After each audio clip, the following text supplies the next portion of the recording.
Premier jour de la semaine, premier contact direct avec nos confrères de la presse écrite.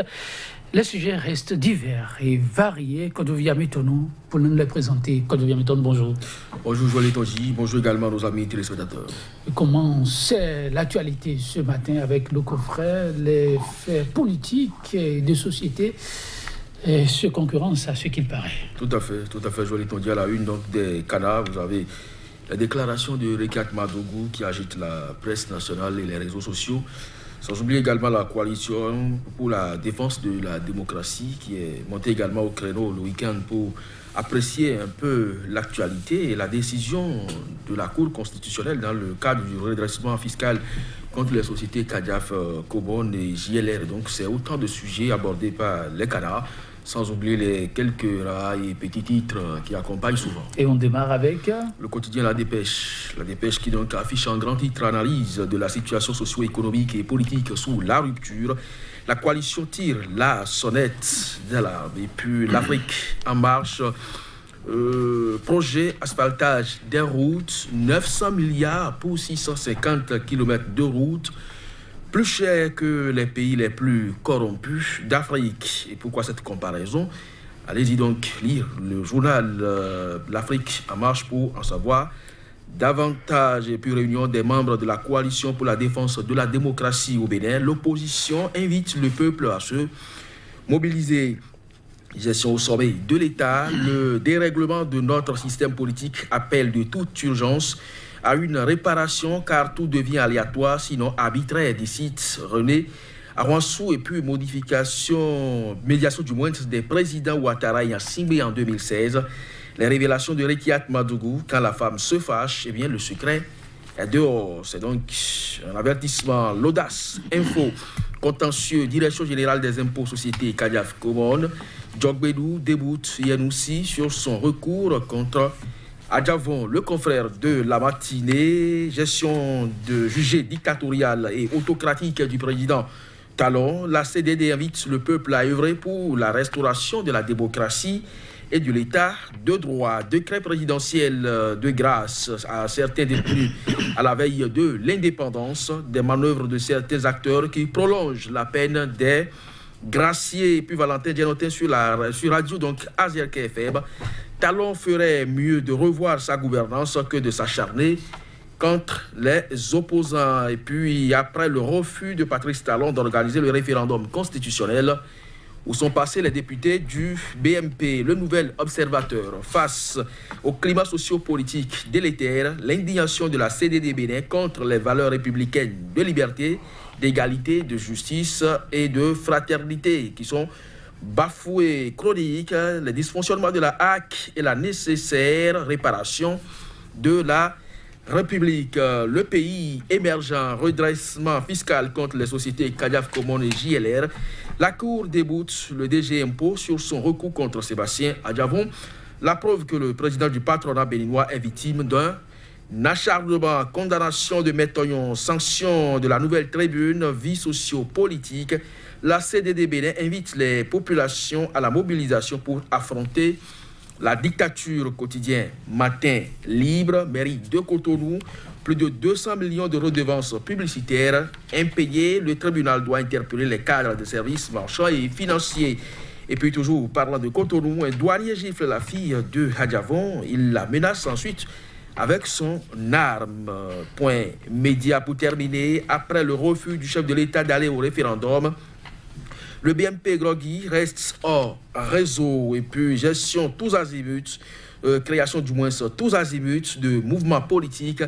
Les mouvanciers font un pied de nez à Patrice Talon-Joly-Tonti. Merci Kodovi Metonou. Le nouvel observateur face au climat socio-politique délétère, l'indignation de la CDD Bénin contre les valeurs républicaines de liberté, d'égalité, de justice et de fraternité bafouées. De quoi s'agit-il? Moi, je ne sais pas si on va encore en parler. Vous avez également d'autres canards qui sont revenus sur le fait des syndicalistes emprisonnés. C'est quand même pas croyable, mais c'est fait. des journaux fermés, des radios piratées.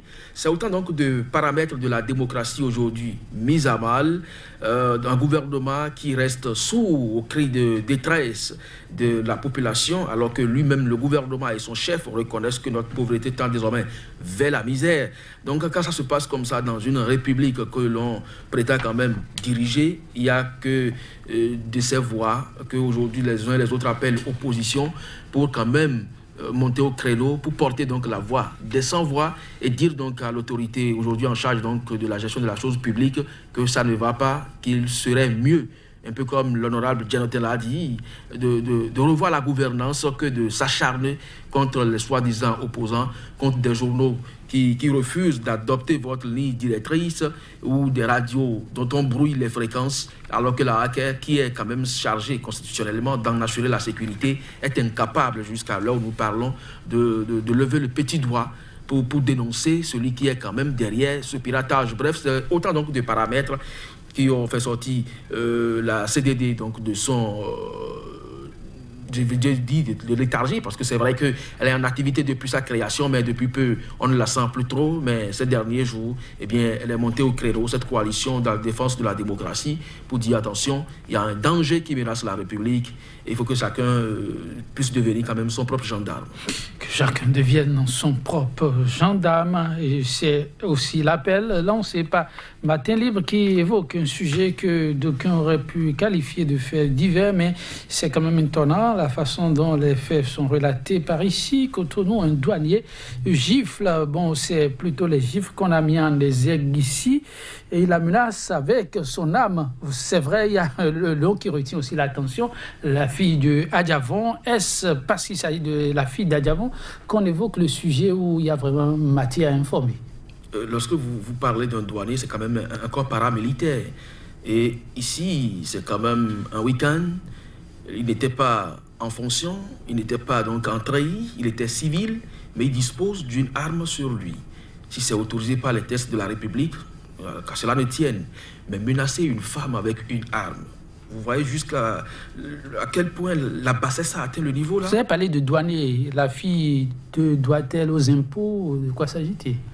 Il s'agirait, selon donc ce qui a été rapporté, d'une femme qui sortirait d'une boîte de nuit ou dans son manœuvre pour pouvoir donc démarrer sa voiture. Le douanier l'a cogné. Et elle estime qu'il doit avoir réparation, parce que le droit aussi les stipule. Tout fait quelconque de l'homme qui causa à autrui un dommage oblige celui par la faute duquel il est arrivé à le réparer. Et se sentant donc en position de force, il donne d'abord un soufflet, et puis, puisque la dame est en droit de répliquer, il sort son arme pour la menacer. Vous trouvez ça normal? C'est sérieux ce que vous relatez là? De toutes les façons, ce sont les propos. Citoyen, mais il se trouve aussi qu'il a eu du culot d'appeler la police républicaine qui serait venue chercher la dame, la garder jusqu'à une certaine heure et réaliser finalement que bon, il s'agit quand même de la fille d'une personnalité de la République pour prétendre la relâcher. Je crois que quand ça va comme ça dans la cité, c'est pas bien. Le chef de l'État qui, parce qu'un médecin aurait mal agit sur un patient, a décidé aujourd'hui que les médecins, soit ils sont dans le public, soit ils sont dans le privé, qu'il demande également à ces zélés de la République, qui se trouvent être des douaniers, soi-disant, de contrôler leur excès de zèle, et également la police républicaine de faire effectivement dans l'impartialité sur ces interventions. Parce que quelqu'un, je serais quand même fier si j'apprenais par exemple que ce douanier a été également gardé dans les mêmes conditions que la fille, et finalement la police a tranché l'affaire. Mais si c'est juste parce que la fille a répondu à un douanier qu'on doit l'interpeller, je ne sais pas si la police est vraiment au service de la République.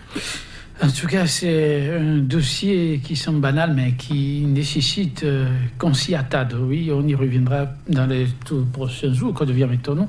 En attendant, nous évoluons avec l'Afrique en marche, qui nous parle d'un sujet aussi intéressant, projet d'asphaltage des routes, alors qu'un quotidien nous annonce qu'il y a de ce simple fait 250 000 emplois de créés. L'Afrique en marche a préféré titrer sur le coup 900 milliards pour 650 km de route, plus cher que les pays les plus corrompus d'Afrique. Oui, ce n'est pas la première fois que sur des projets, le gouvernement est interpellé sur les coûts. Que ce soit la route de Porto Novo aujourd'hui en chantier, et que ce soit les appareils qu'on est allé acheter pour nous soumettre au taux d'alcool, donc les alcotests, et aujourd'hui donc ce fameux projet d'alphaltage qui tient donc à cœur au gouvernement, qui donc traduit effectivement la mise en scène donc de PAG. Écoutez, le gouvernement est cité donc dans des sommes faramineuses et on ne sait véritablement pas à quoi ça retourne. Lorsque vous êtes dans une république où depuis peu on peine à mobiliser sur le marché de l'UEMOA des fonds pour donc mettre en œuvre le programme d'action du gouvernement et que les peu que nous avons, eh bien, vous les chiffrez donc en milliards sur des kilomètres que vous avez évoqués, 650 kilomètres pour 900 milliards de francs CFA. Nous attendons de voir donc la qualité de l'ouvrage. Espérons que ça dure dans le temps et indéfiniment.